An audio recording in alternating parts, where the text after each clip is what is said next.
poser une question. Est-ce que ma vie aujourd'hui est une vie de religieux ou est-ce que c'est une vie remplie de foi? Comment je peux le savoir, à votre avis? Comment on peut savoir si on est religieux? Comment on peut savoir si c'est vraiment la foi qui est en moi? Moi, je connais la réponse, mais vous, est-ce que vous avez la réponse? Et quand je vais vous donner la réponse, vous allez dire, ben oui, parce qu'on est à un moment donné, moi je suis tombé dans le panneau au tout début que j'étais converti, c'est en fin de compte, lorsque l'on a des épreuves, c'est le moyen que le Seigneur utilise. Je dis bien le Seigneur, parce que beaucoup disent c'est le diable, je suis attaqué par le diable, c'est faux. Et on va le voir. Et en fin de compte, beaucoup s'effondrent. Et ils s'effondrent pourquoi? Par manque de foi. Et c'est ce que je veux voir un peu avec vous, ça va être assez long, voir avec vous ce matin, c'est une vie de victoire. Comment avoir une vie de victoire? On va prendre deux textes. Le premier, on rentre carrément dans le sujet. Donc 2 Chroniques, chapitre 13, verset 18. Les enfants d'Israël furent humiliés en ce temps, et les enfants de Juda remportèrent la victoire parce qu'ils s'étaient appuyés sur l'Éternel, le Dieu de leur père. Parce qu'ils s'étaient appuyés sur l'Éternel, le Dieu de leur père. Le deuxième, c'est en Ésaïe 41, les versets 10 à 13. Ne crains rien, car je suis avec toi. Ne promène pas des regards inquiets, car je suis ton Dieu. Je te fortifie, je viens à ton secours, je te soutiens de ma droite triomphante. Voici, ils seront confondus, ils seront couverts de honte, tous ceux qui sont irrités contre toi. Ils seront réduits à rien, ils périront, ceux qui disputent contre toi. Tu les chercheras et tu ne les trouveras plus. Ceux qui te suscitaient querelle, ils seront réduits à rien, réduits au néant. Ceux qui te faisaient la guerre, car je suis l'Éternel ton Dieu, qui fortifie ta droite, qui te dit ne crains rien, je viens à ton secours. C'est magnifique quand on lit ça. C'est magnifique de comprendre. Bien sûr, ici, Dieu s'adresse à Israël. Il est en train de lui dire, je ne t'abandonnerai pas. Je ne t'abandonnerai jamais. Même s'ils ont été exilés à cause du péché. Même s'ils ont été exilés à cause de leur incrédulité. L'Éternel leur dit, je ne t'abandonnerai pas. Ils ne seront jamais rejetés par Dieu. L'alliance avec Abraham a été inconditionnelle. Il n'y a eu aucune condition. Tu es mon peuple. Il a dit à Abraham, tu auras une postérité. Et aujourd'hui, on est la postérité d'Abraham. Est-ce qu'on en a conscience? Donc les versets que je viens de lire, ces versets sont pour nous, pour chacun d'entre nous. Alors pourquoi on panique? Pourquoi on panique quand il se passe des choses difficiles dans nos vies? En Ésaïe 43, verset 3, « Car je suis l'Éternel ton Dieu, le Saint d'Israël ton Sauveur. Je donne l'Égypte pour ta rançon, l'Éthiopie et Saba à ta place. » L'Éternel ferait n'importe quoi pour chacun d'entre nous. Et parfois dans nos vies, on constate des défaites. Là où il devrait y avoir la victoire, il y a la défaite. Et ça ne vient pas de Dieu. Quand vous lisez l'histoire du peuple d'Israël, pourquoi il a souffert? Parce qu'il a désobéi. Constamment, il a désobéi. L'Éternel les a toujours aidés, il les a fortifiés, il est venu à leur secours, et pourtant, le peuple a désobéi. On vient de voir, on vient faire le plein de bonnes choses. Et chacun d'entre nous aujourd'hui, nous formons l'Église de Dieu. Vous savez, cette fameuse Église qui va être enlevée à la fin des temps, chacun d'entre nous, nous formons cette Église. Nous en sommes les briques individuellement. Nous en sommes les briques. Et c'est ensemble qu'on construit l'Église de Christ. Ce n'est pas individuellement, c'est ensemble. On est responsable chacun des uns des autres. On doit veiller chacun les uns sur les autres. On a une responsabilité. Et si une brique est mal constituée, si elle est mal faite, si elle est mal formée, il arrive une chose, c'est que le mur ne peut pas être édifié. Mais il arrive aussi, c'est que celui qui construit le mur va prendre cette brique, il va la jeter de côté. Et ça, malheureusement, c'est le sort de beaucoup. De beaucoup qui n'ont pas voulu, qui n'ont pas cherché à, je vais dire quelque part, redresser leur vie. Et on va voir plus loin comment on peut redresser sa vie. Alors ma question, et qui est liée un peu au titre, c'est est-ce que je suis vainqueur ce matin ? Est-ce que j'ai une vie de victoire ? Est-ce que j'ai laissé le Seigneur agir dans ma vie ? Ou est-ce que je regarde encore aujourd'hui à Christ ? On vient de lire « Ne crains rien, car je suis avec toi. Ne promène pas des regards inquiets, car je suis ton Dieu. » Pourquoi on s'inquiète aujourd'hui ? Est-ce que je connais mes lendemains ? Est-ce que je sais ce qui va m'arriver demain ? Moi qui vous parle aujourd'hui, demain je peux être mort. Vous qui êtes assis dans cette église, vous pouvez très bien être mort demain. Ne t'inquiète pas du lendemain. C'est ce que la parole nous dit. Pourquoi on devrait regarder, jeter des regards inquiets sur ce qui nous arrive aujourd'hui ? Parce que demain, ça peut être complètement l'inverse. Combien de fois on s'est retrouvé dans une terre de défaite ? Combien de fois on a traversé la vallée de Baca ? Vous savez ce que c'est littéralement la vallée de Baca ? C'est la vallée des larmes. Combien de fois on s'est retrouvé dans cette vallée ? La parole de Dieu n'a jamais dit qu'on allait traverser une vie magnifique. Tiens, crois en moi et tu verras, tout va très bien se passer, tu n'auras plus aucun problème. C'est faux. Il n'y a qu'un seul moment où vous allez trouver ça dans la parole de Dieu. Un seul moment, l'Apocalypse, quand le livre sera refermé. Il n'y aura ni pleurs, il n'y aura que de la joie, ni maladie, il n'y aura plus rien du tout. C'est le seul moment où la parole effectivement vous dit « votre vie sera magnifique ». La seule différence, c'est que cette vie magnifique, ce sera à l'éternité et dans la présence de Dieu. Mais sinon, la souffrance est inéluctable pour chacun d'entre nous. Pour certains, elle fait partie de leur quotidien. Elle fait partie de la vie terrestre de chacun. Personne ne passe au travers de choses ou une vie facile, c'est totalement faux. Si, vous pouvez. Vous pouvez, mais alors ça sera une vie de compromis, une vie où vous allez clocher des pieds, et on va le voir plus tard. Les larmes peuvent couler sur nos joues. On peut pleurer tous les jours.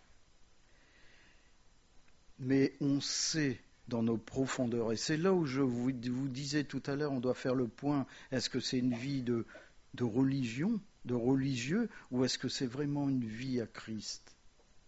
Parce que si c'est vraiment une vie que j'ai donnée à Christ, je sais que Dieu est le Dieu de toute consolation, il viendra et il nous consolera.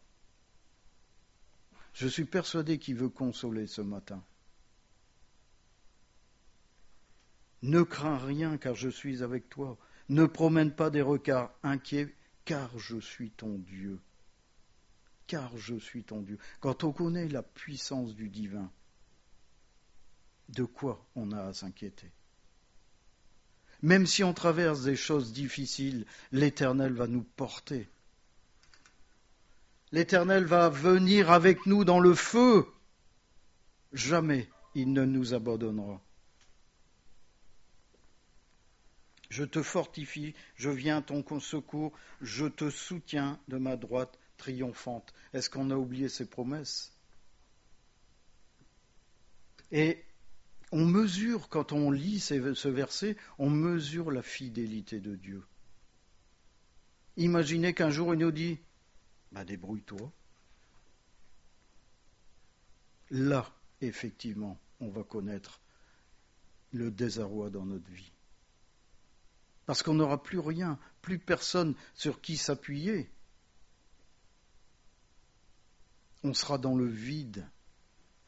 Et on aura encore même des douleurs. On aura encore même des épreuves. La seule différence, c'est que on sera seul pour les traverser. Alors, est-ce qu'on est différent du peuple de Dieu? J'ai pas l'impression. Celui qui dit qu'il est différent, c'est qu'il dit qu'il ne pêche pas, qu'il n'aime pas menteur, qu'il est parfait. Je vous invite à lire le premier épître de Jean. Vous allez vite comprendre qu'il faut vous remettre en question. Combien de fois on a fait demi-tour dans notre vie de chrétien? Combien de fois? Combien de fois on a voulu tout laisser tomber en disant « mais s'il y avait un Dieu », est-ce qu'on a mis notre foi de côté parce que ça allait mal dans notre vie? Est-ce qu'on a laissé tomber la confiance en Dieu parce qu'il y a des choses qui nous approchaient un petit peu difficiles et qu'on avait peur? Lorsqu'on a promené des regards inquiets, est-ce qu'on n'aurait pas laissé tomber la parole de Dieu à ce moment-là? Dire que, en fait, compte, tout ce que j'ai fait jusqu'à présent, ça n'a servi à rien. Si c'est ça, être chrétien, c'est ce qu'on m'a dit une fois. Et qu'est-ce qu'il a dit Étienne alors? Qui s'est fait décapiter? Qu'est-ce qu'il a fait Jean le Baptiste? Pareil, il a connu la mort, pareil comme lui. Mais si c'est ça, être chrétien, annoncer Jésus-Christ et se faire tuer, la parole ne nous dit absolument pas ça. Ils avaient une foi, ils avaient la foi. Alors, qu'est-ce qui nous empêche aujourd'hui d'avoir la victoire dans nos vies? Qu'est-ce qui fait qu'aujourd'hui, on a la défaite, on n'a pas la victoire? La question, c'est à quoi suis-je attaché aujourd'hui? Qu'est-ce qui m'attache? Qu'est-ce qui est en premier dans ma vie aujourd'hui? Ma vie dans ce monde tourne autour de quel axe? Je pense que dans vos profondeurs, vous avez déjà la réponse. La parole nous invite de façon claire, mais parfois de façon allégorique, à prendre position. Si on lit, premier épître de Jean, chapitre 2, verset 15, et vous allez vite comprendre pourquoi je vous dis notre vie tourne autour de quoi? N'aimez point le monde, ni les choses qui sont dans le monde. Si quelqu'un aime le monde, l'amour du Père n'est point en lui. Vous vous rappelez, quand je vous ai fait aux études bibliques, je vous ai toujours dit, en Jean, il n'y a pas de niveau de gris. Soit on est du diable, soit on est de Dieu. Si on aime le monde, on est du diable. Parce qu'on a l'esprit du monde dans notre vie. Ensuite, le verset qui suit nous en donne l'explication. 1 Jean chapitre 2 verset 16, « Car tout ce qui est dans le monde, la convoitise de la chair, la convoitise des yeux et l'orgueil de la vie, ne vient point du Père, mais vient du monde. » la convoitise de la chair, la convoitise des yeux et l'orgueil de la vie. Qu'est-ce qui est en premier dans notre vie ? Je vous invite à vous poser cette question.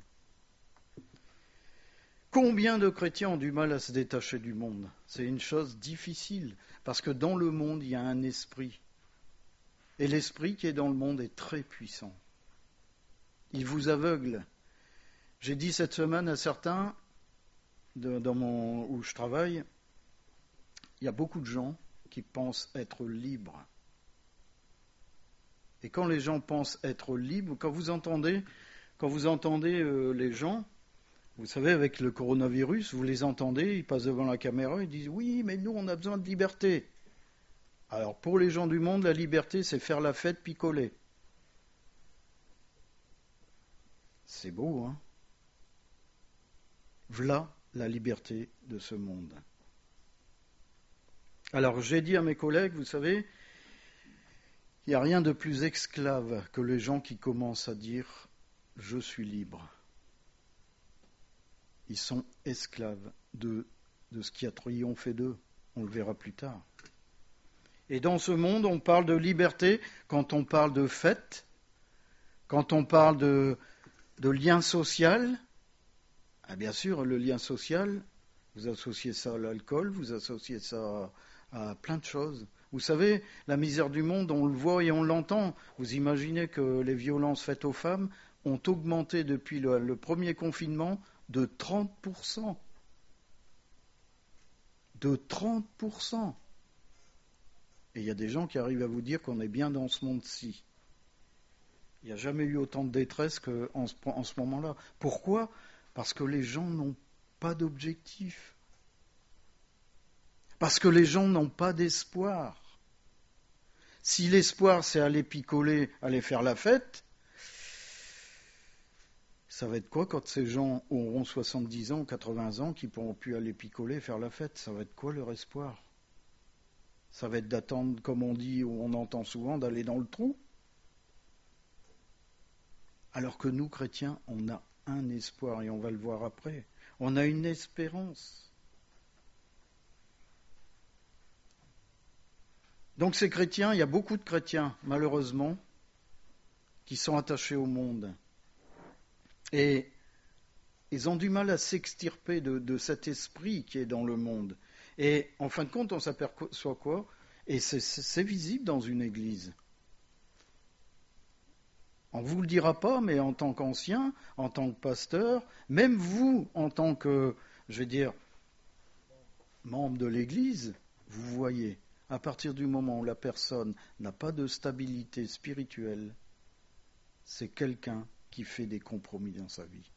C'est quelqu'un qui en fait compte, a du mal à se détacher de ce qui est en lui, de ce qui a triomphé de lui.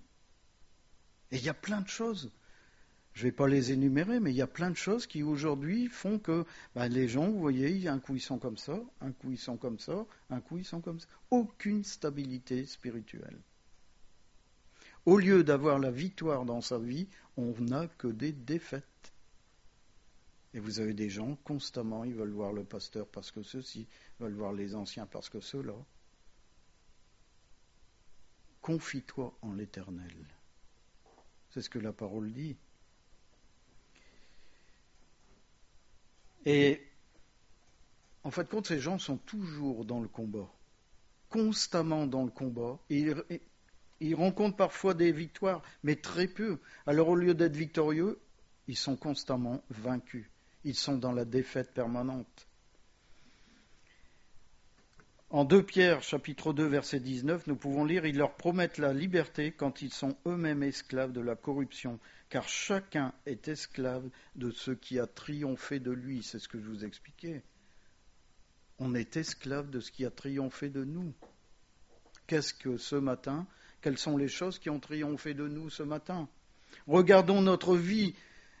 Je ne parle pas de vie chrétienne, mais je parle regardons notre foi ce matin.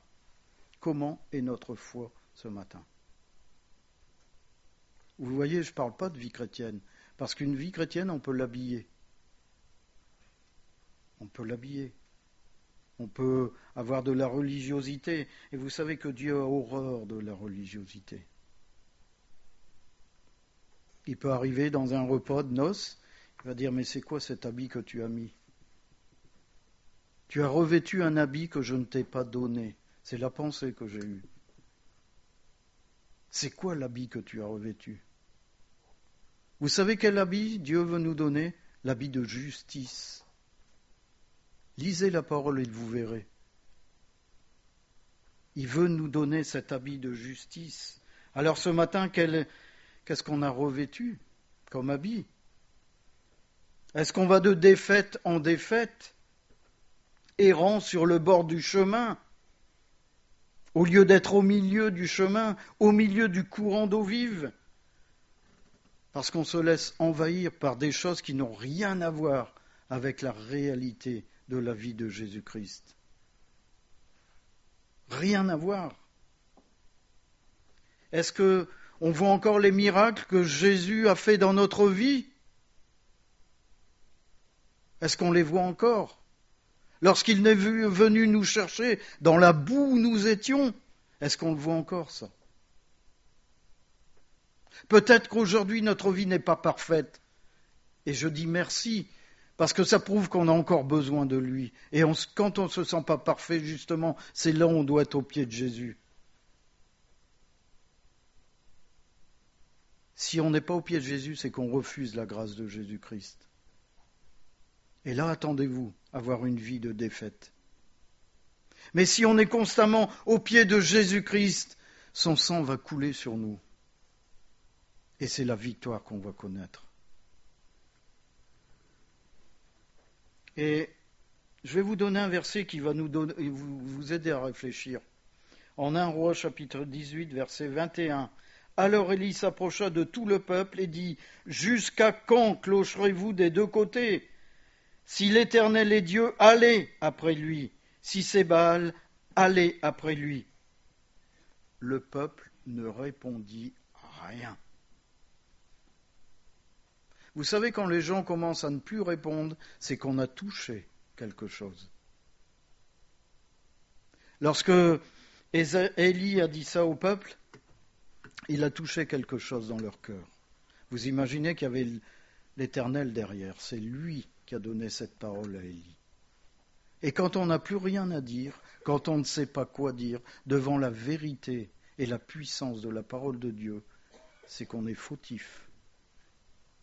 Et le peuple ici était fautif.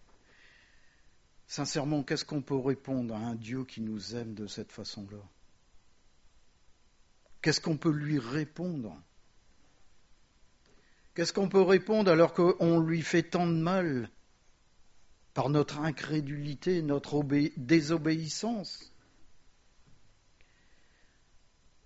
Alors on va faire quel choix ce matin? Quel choix on veut faire ce matin? Est-ce qu'on veut suivre Dieu? Ou est-ce qu'on veut suivre Baal? Baal, c'est l'esprit du monde. Hein? C'est l'esprit du monde. Et vous allez voir que plus ça va venir, plus on va nous forcer à aimer l'esprit du monde. Parce que si on n'aime pas l'esprit du monde, on va être haï. Et la parole nous dit, Jésus a dit, vous serez haïs à cause de mon nom. Est-ce que ce matin, je prends la résolution d'être haï à cause du nom de Jésus-Christ? Réfléchissons 2 minutes. Ça va nous positionner ce matin dans notre foi. Parce que ce que je vous dis là maintenant, ça va arriver dans les 5 ans qui viennent. Il y a des choses qui sont en train de se mettre en place où, à un moment donné, on sera obligé de dire, oui, ma vie, c'est Jésus-Christ. C'est pas ce monde-là. Vous voyez, tout est lié. Tout est lié. Si je ne connais pas dès aujourd'hui une vie de victoire, quand ces choses vont arriver, comment vais-je réagir? Est-ce que je vais être un Judas? Voilà la question qu'il faut se poser. Est-ce que je vais être un Judas? Judas, je vous rappelle, a toujours été avec les 12. Toujours, toujours. Et pourtant, il a trahi Jésus. Pierre, il a dit, eux, ils peuvent faire ce qu'ils veulent, moi, jamais je te trahirai. Jésus lui a dit, tu vas me trahir 3 fois avant que le coq chante. Est-ce qu'on va attendre 3 fois avant de le trahir Jésus? Parce que ça va engager nos vies. Peut-être pas notre vie physique, mais notre vie de tous les jours. La parole nous dit à la fin, ceux qui n'auront pas la marque de la bête ne pourront plus acheter ni vendre.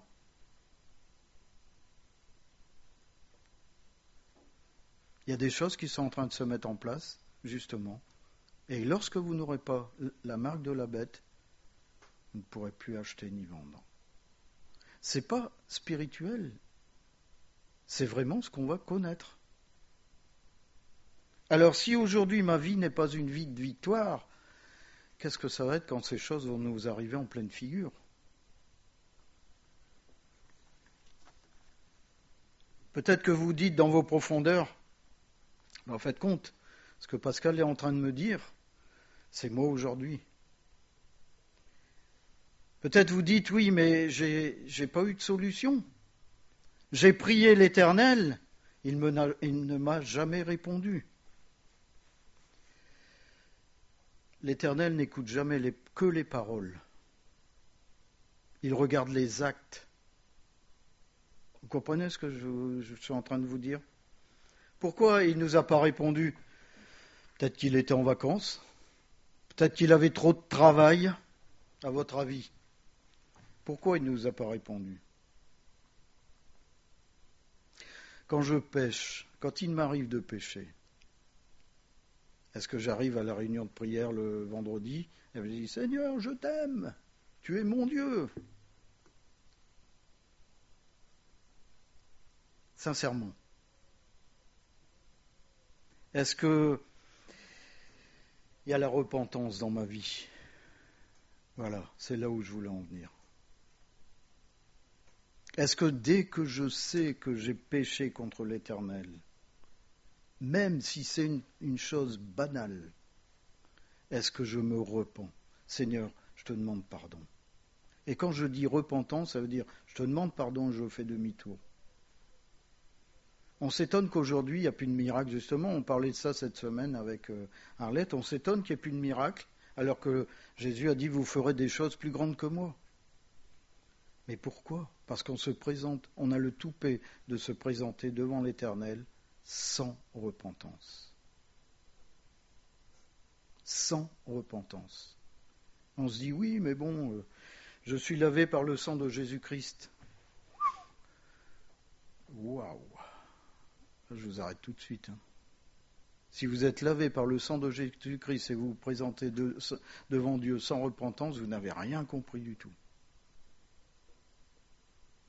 Ça veut dire que si on a ce cœur-là, Jésus-Christ n'habite pas en nous. Je vous le dis tout de suite. Mettez le péché et mettez Dieu. Vous prenez 2 aimants, vous retournez un des aimants et essayez de les rapprocher. Vous allez vite sentir qu'il y a une résistance. Avec Dieu, c'est exactement la même chose. Dieu ne tolère pas le péché. Il ne peut pas entrer là où il y a le péché. Dès qu'on a oublié la repentance dans notre vie, c'est un obstacle. C'est un obstacle. Pourquoi on lit souvent des choses du genre si tu as quelque chose contre ton frère, t'arrêtes tout, tu vas avec lui, tu lui demandes pardon, on prie ensemble.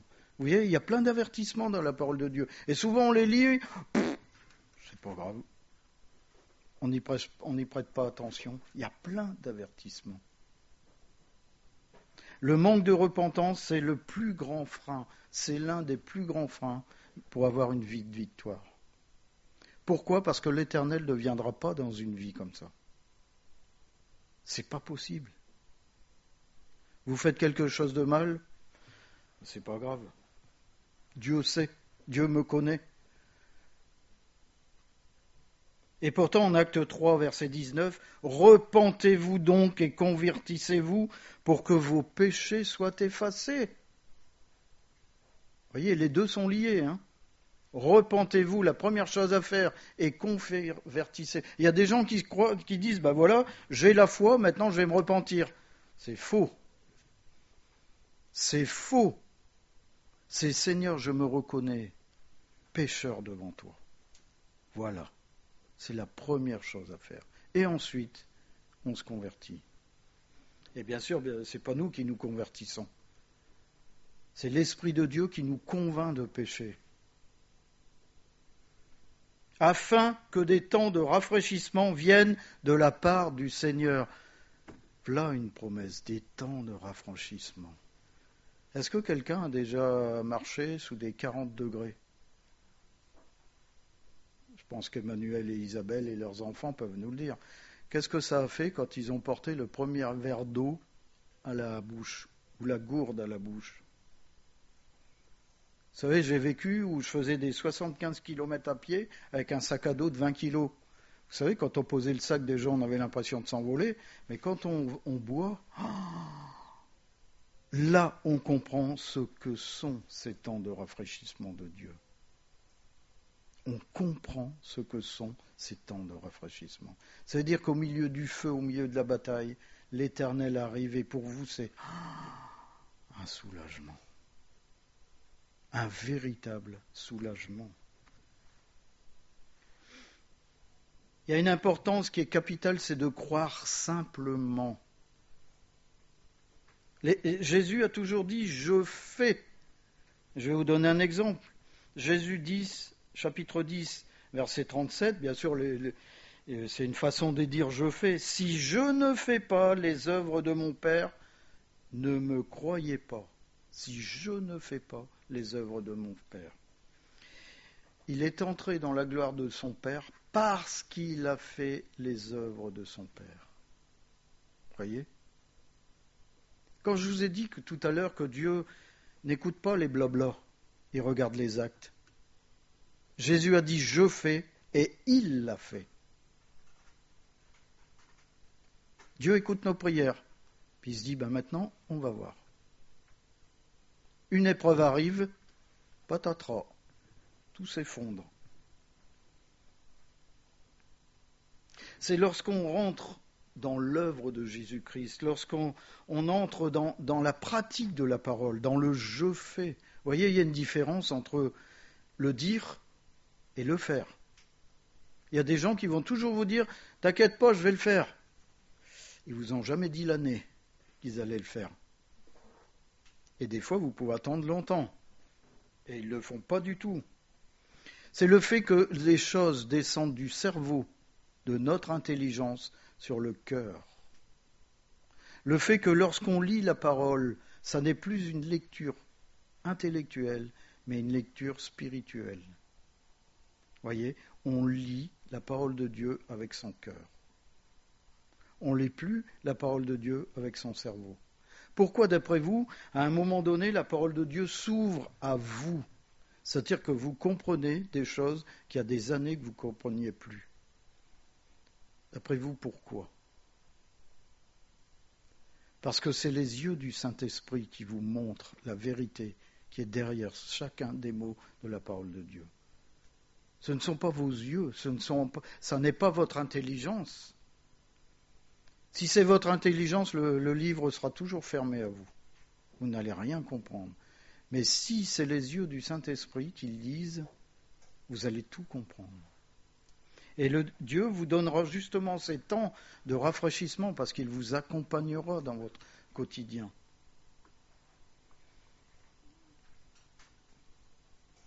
En 1 Jean chapitre 5 verset 5, je reviens encore à cela, « Qui est celui qui a triomphé du monde, sinon celui qui croit que Jésus-Christ est le Fils de Dieu ?»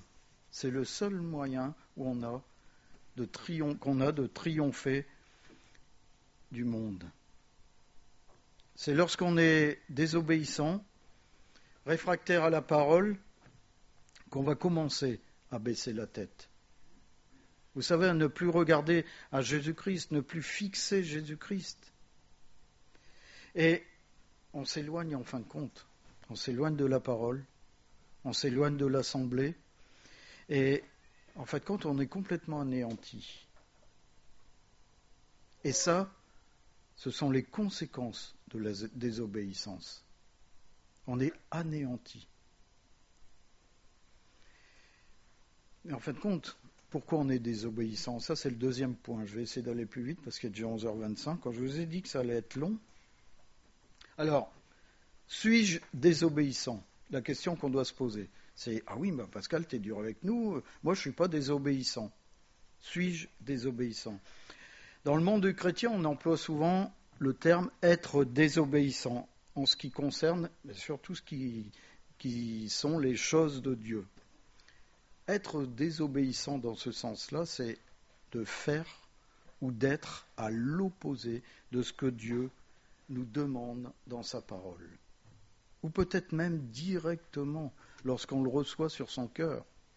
Vous savez, le Jonas du coin va à Ninive et demande-leur à ce qu'ils se repentent. Non, il est hors de question, moi, je me sauve. Est-ce qu'on est parfois dans nos vies des Jonas? Nous sommes des Jonas, pardon. C'est ça, c'est faire être à l'opposé ou faire l'opposé de ce que Dieu nous demande. Est-ce que quelqu'un qui ne connaît pas la loi du pays, d'un pays, et qui enfreint cette loi est coupable, à votre avis?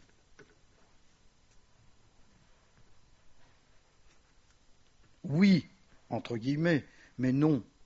Vous passez devant un tribunal, vous dire, écoutez, j'étais absolument pas au courant de ça. Le juge ne vous condamnera pas. Hein.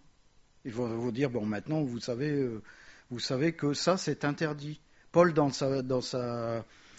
ses écrits, comment il a connu le péché? Parce qu'il y avait la loi. C'est la loi qui lui a dit que ce qu'il faisait était un péché. Sans la loi, il était incapable de dire qu'il péchait. Lui, il pensait que ce qu'il faisait était bien.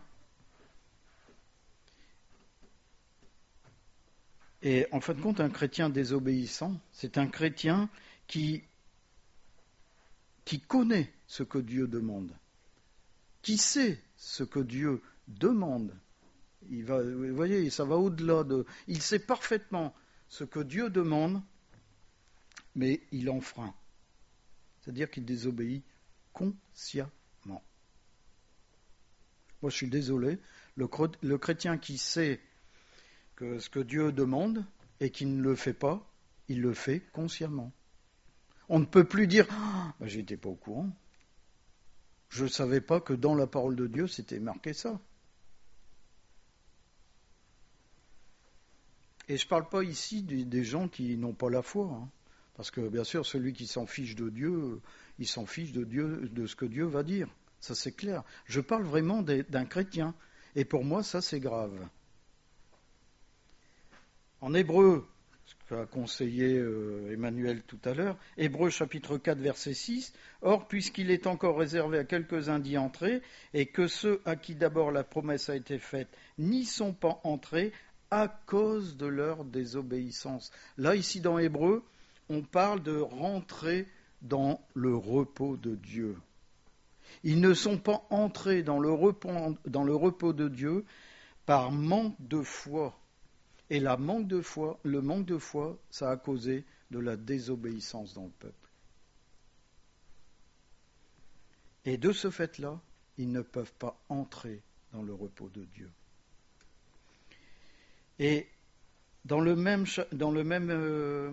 chapitre, au verset 11, il est dit « Efforçons-nous donc d'entrer dans ce repos, afin que personne ne tombe en donnant le même exemple de désobéissance. » C'est-à-dire que si je rentre ce matin dans le repos de Dieu, c'est-à-dire la satisfaction de l'âme en Jésus-Christ, bien sûr, la paix de l'âme en Jésus-Christ, si je ne suis pas dans cet état ce matin, ça veut dire que j'ai désobéi. Je ne suis pas entré dans le repos de Dieu. Si j'ai les soucis de la vie qui m'accaparent, j'ai vu des gens traverser des choses difficiles, ça ne s'est jamais vu. Leur vie était un enfer, c'est-à-dire qu'ils traversaient des choses extrêmement difficiles. Ils arrivaient à l'église, ils étaient rayonnants. Ils étaient rayonnants. Et ça, contrairement à l'assurance qu'on a d'être sauvé, il faut avoir soif d'entrer dans le repos de Dieu.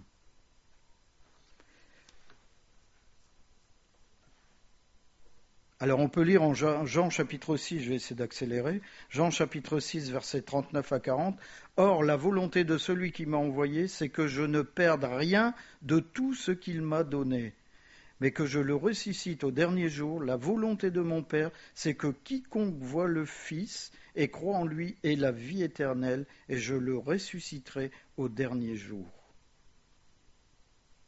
Quiconque voit le Fils et croit en lui. Donc, cette parole s'adresse qu'aux gens du temps de Jésus-Christ.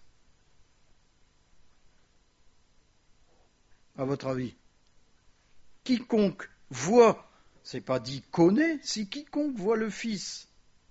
Qu'est-ce que ça veut dire cette parole-là?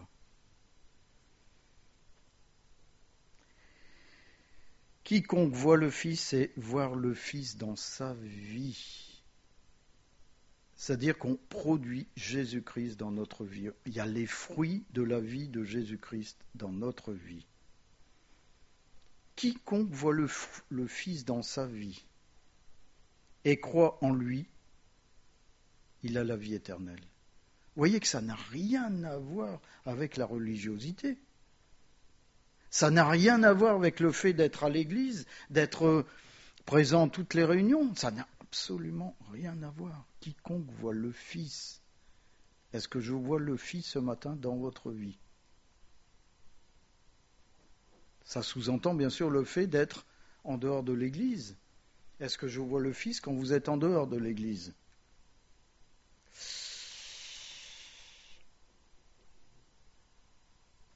En fait, quand on devient partenaire du Messie, on devient partenaire du Messie sur cette terre maintenant, mais on deviendra partenaire du Messie lorsqu'il reviendra pour son règne glorieux. Et ça, on doit le faire jusqu'à la fin, sans désobéir. Alors, de ce fait-là, on ne suivra pas l'exemple du peuple, parce qu'on est obéissant à la parole. Donc la désobéissance est un frein à l'œuvre de Dieu dans notre vie. Chaque fois qu'on va désobéir, c'est un échec. Chaque fois, on va en subir les conséquences. Peut-être pas une punition de Dieu, hein. C'est simplement que les choses pour nous vont être plus difficiles. Alors au lieu d'être un vainqueur, on est vaincu. Au lieu d'avoir une vie de victoire, on a une vie de vaincu. On va de défaite en défaite. Alors, il me reste encore 2 points à voir. Pourquoi, alors à ce moment-là, suis-je désobéissant? Pourquoi suis-je désobéissant? Parce que je n'ai pas envie de suivre Dieu? Parce que c'est une question qu'il faut se poser. Le premier point, vous allez vite comprendre, c'est le manque de foi. Comment je peux adhérer à quelque chose dont je ne crois pas? Et il faut bien se poser la question. Comment je peux adhérer à quelque chose dont je ne crois pas? Ça veut dire que si je suis désobéissant, vous savez, je joue un peu le rôle de Jean, le premier épître de Jean. Si je suis désobéissant, ça veut dire que je ne crois pas en Jésus-Christ.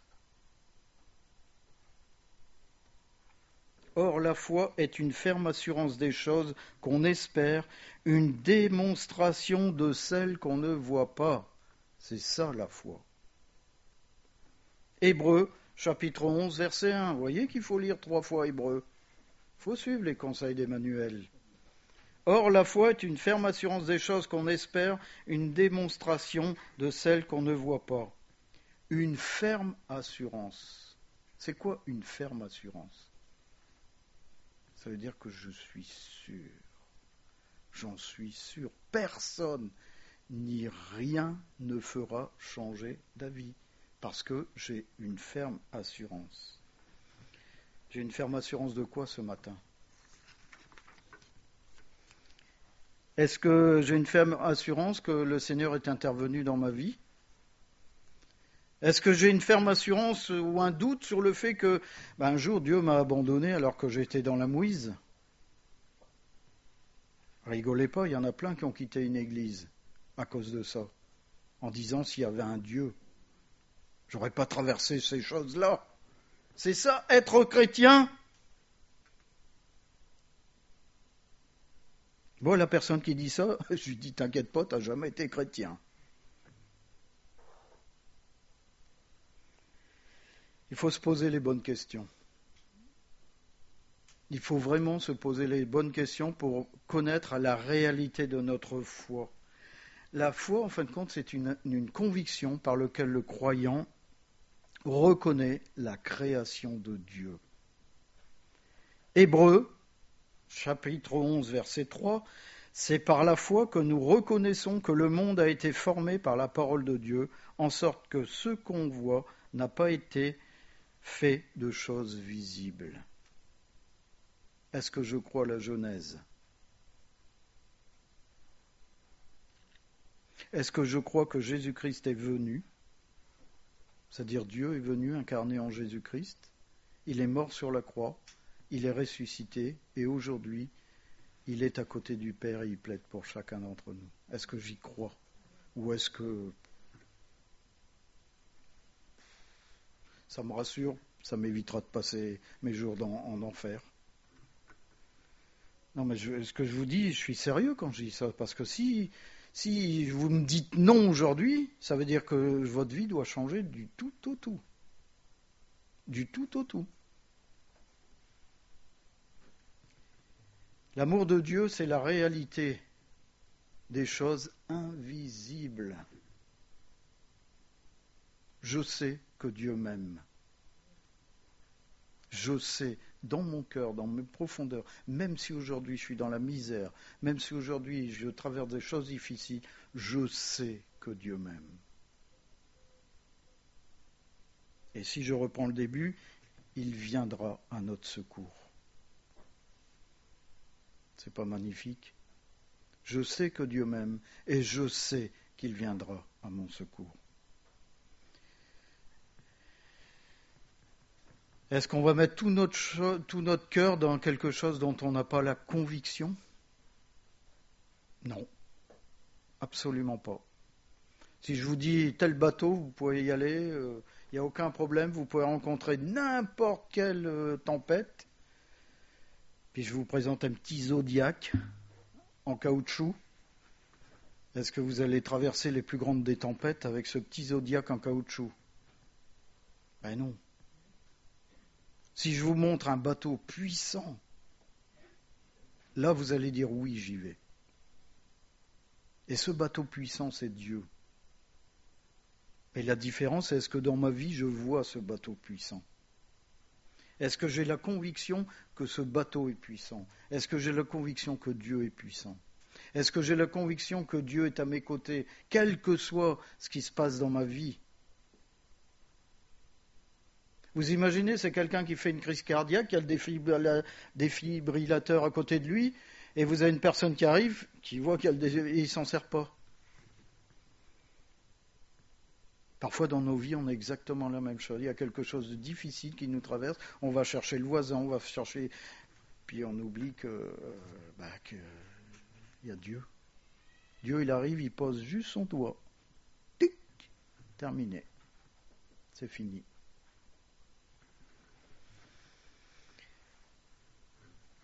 On doit croire, en fin de compte, sans se poser de questions. Pourquoi Ève a chuté? Pourquoi Ève a chuté? C'est parce que, voilà, Dieu lui avait dit, ne touche pas de cet arbre. Satan est arrivé, mais attends, est-ce que Dieu t'a vraiment dit ça? Au lieu de dire, oui, Dieu m'a dit ça, elle a commencé à dire, t'as peut-être raison. Et bing patatras. Moïse est arrivé devant l'Éternel, il va dire, mais je paraphrase, hein, tu vas laisser mourir ton peuple comme ça? Il y a les Égyptiens qui arrivent, il y a la mer devant. Dieu a simplement dit qu'ils avancent. Si le peuple avait dit, attends, c'est pas possible, il serait mort.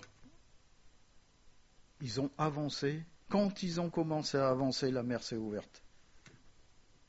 Et dans vos vies, c'est exactement la même chose.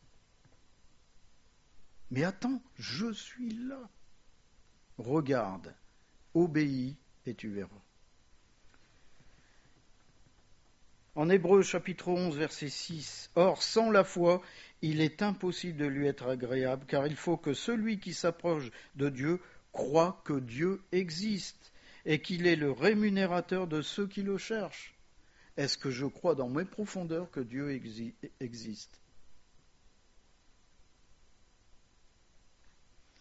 Ça met un défi dans nos vies, le défi de la foi. C'est une évidence primordiale dans nos vies, la foi. Est-ce qu'on a reçu la foi chacun ce matin? J'espère qu'on en est conscient. C'est pas nous qui l'avons produit, hein. C'est Dieu qui nous la donne. Qu'est-ce qu'on en a fait?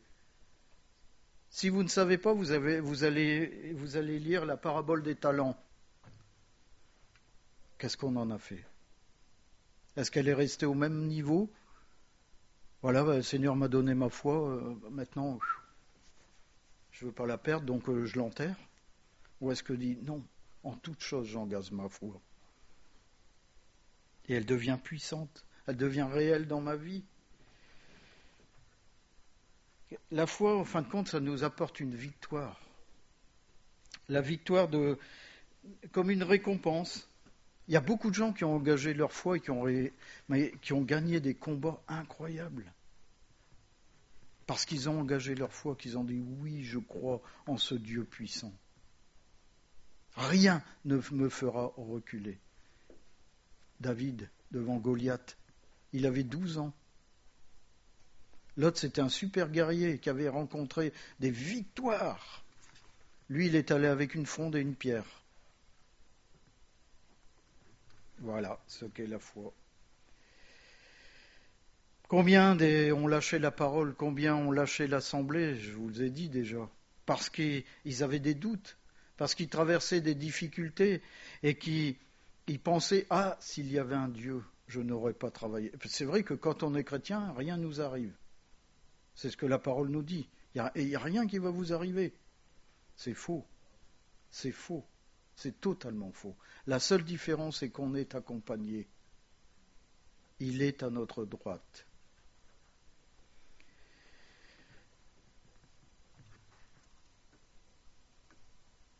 La foi, en fin de compte, donne, j'essaie de décourter parce qu'il y a déjà moins le quart, la foi, en fin de compte, ça nous donne une espérance. Romains 10, verset 9, si tu confesses de ta bouche le Seigneur Jésus, et si tu crois dans ton cœur que Dieu l'a ressuscité des morts, tu seras sauvé. Si tu crois, si tu confesses déjà de ta bouche, est-ce qu'on confesse Christ à notre entourage, à notre famille, à nos amis, dans notre travail? Mais est-ce que je crois? Est-ce que je crois dans mes profondeurs? Pas une croyance intellectuelle, mais est-ce que je crois dans mes profondeurs que Dieu l'a ressuscité des morts? Là, on est sauvé. Il faut confesser que Dieu s'est incarné en Jésus-Christ. Et que avec cela, grâce à cette œuvre, Jésus-Christ est mort et ressuscité, ce qui fait qu'aujourd'hui, celui qui croit en lui a la vie éternelle. Jean 3,16.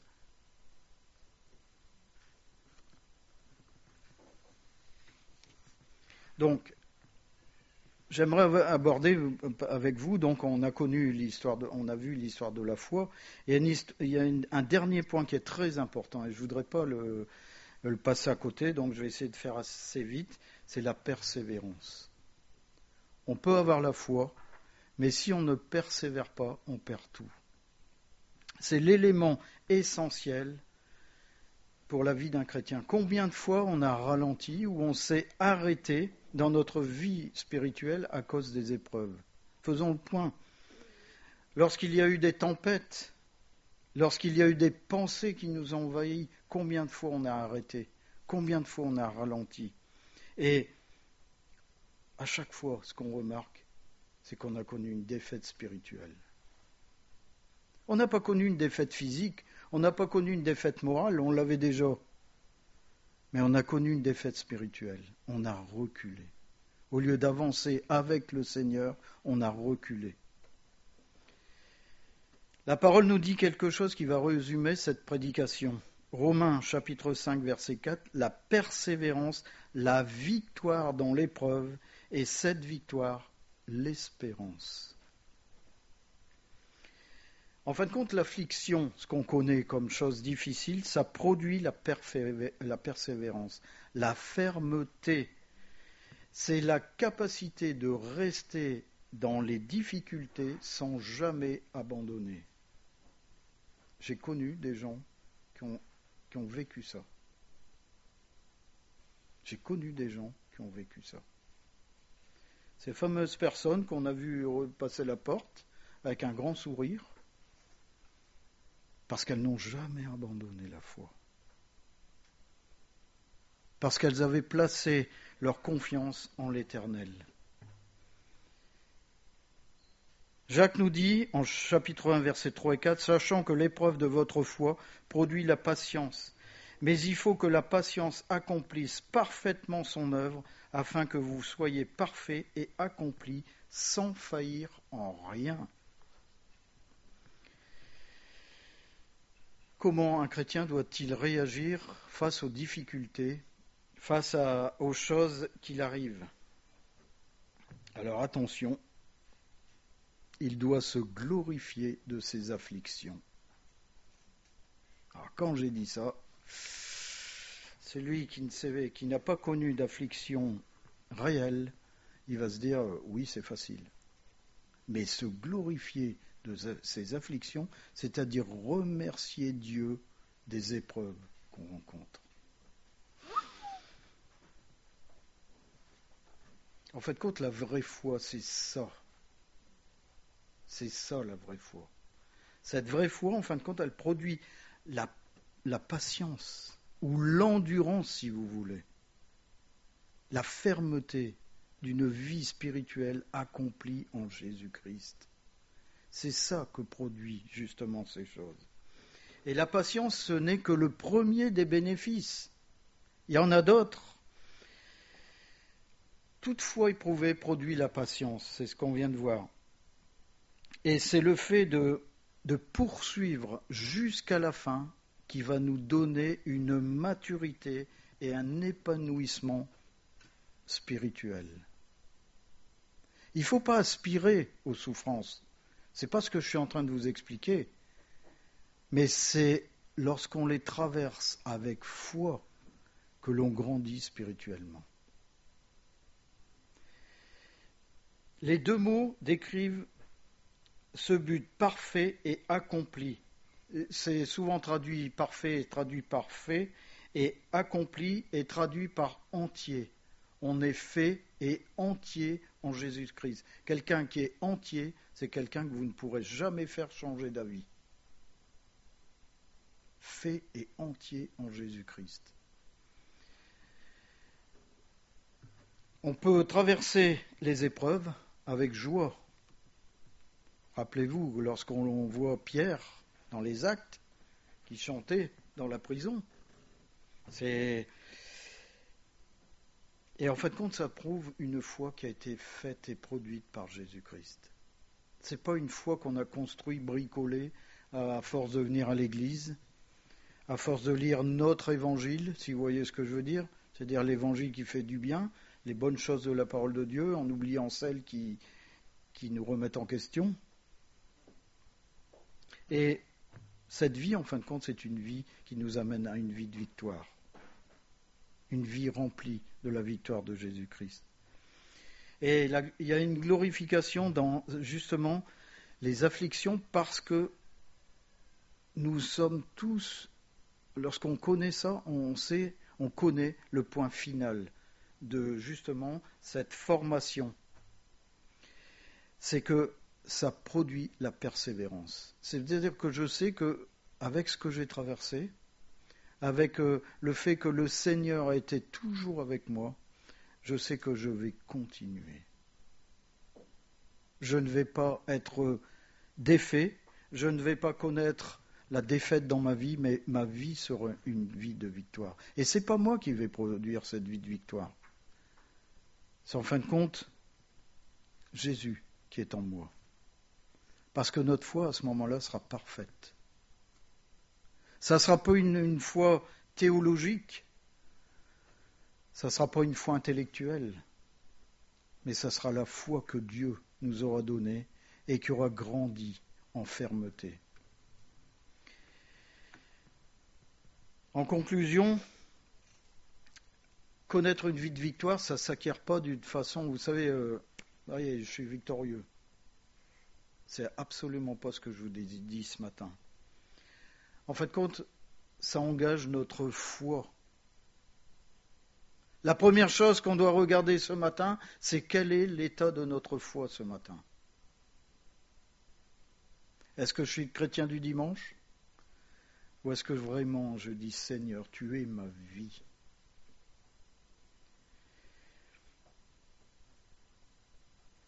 Ça demande du courage.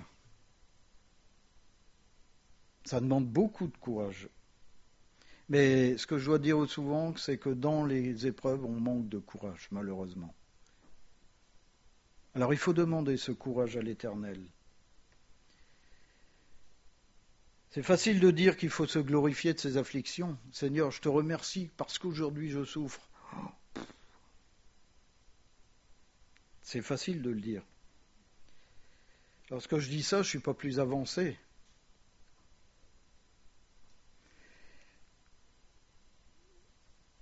Nous devons dire que ça, c'est une vérité biblique, parce que ça nous forge le caractère. Et ça ne nous forge pas un caractère humain, ça nous forge un caractère spirituel. Est-ce que vous pensez sincèrement que Dieu nous a sauvés, chacun, pour que l'on souffre ? Absolument pas. Il a fait souffrir qu'une personne, Jésus-Christ. C'est la seule personne qu'il a fait souffrir.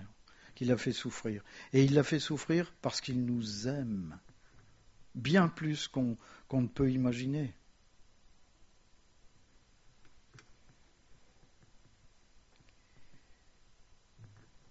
Il y a un but final, bien sûr, à tout ça, c'est qu'on connaisse réellement la vie éternelle. Qu'on connaisse cette vie éternelle. Et il faut faire très attention à notre vie de tous les jours. Et peut-être faire le point ce matin, ou cet après-midi, ou demain, ou ce soir peut-être, sur ce qu'on est réellement face à Dieu. Parce qu'un jour on passera devant lui et il ne répondira rien. C'est ce que le peuple a fait devant Élie. Il ne répondira rien, parce qu'on n'aura rien à dire. Alors je vous invite ce matin à avoir cette vie de victoire. C'est-à-dire ce matin, vous dites, Seigneur, j'engage ma foi dans ces choses. Aujourd'hui, je laisse tomber tout ce qui fait ma vie. Je m'engage à te suivre réellement. J'engage ma foi. Cette petite foi qui est maladroite peut-être aujourd'hui va être une foi de victoire demain. Elle va vous remplir de Jésus-Christ. Vous savez, on n'est jamais conscient de ce que Dieu a comme merveille pour nous. On n'est jamais conscient de ces choses. Et on se bat contre nous. On se bat contre ce qui est notre nature, au lieu de baisser les bras et de dire Seigneur, fais ton œuvre. Et aujourd'hui, je vais connaître cette victoire dans ma vie. Amen. Merci Seigneur parce que tu es bon. Tu es juste et bon Seigneur. C'est vrai Seigneur que tu ne nous as pas sauvés pour que nous connaissions la misère dans notre vie. Mais Seigneur, tu nous as donné des habits neufs, les habits de justice. Et Seigneur, souvent nous prenons d'autres habits. Tu nous rencontres avec des habits qui ne sont pas ceux que tu nous as donnés. Et Seigneur, ce matin, que tu puisses donner une foi parfaite à chacun d'entre nous. Que tu puisses nous donner un esprit de victoire, Seigneur. Ton esprit est un esprit de victoire. Seigneur, que tu puisses vraiment ce matin, que ceux qui sont dans la détresse ce matin puissent sentir que tu as posé ta main sur ces choses qui les marquent aujourd'hui. Et tu veux que nous puissions grandir en toi. Seigneur, donne la victoire dans les vies ce matin, dans le nom de Jésus-Christ. Amen.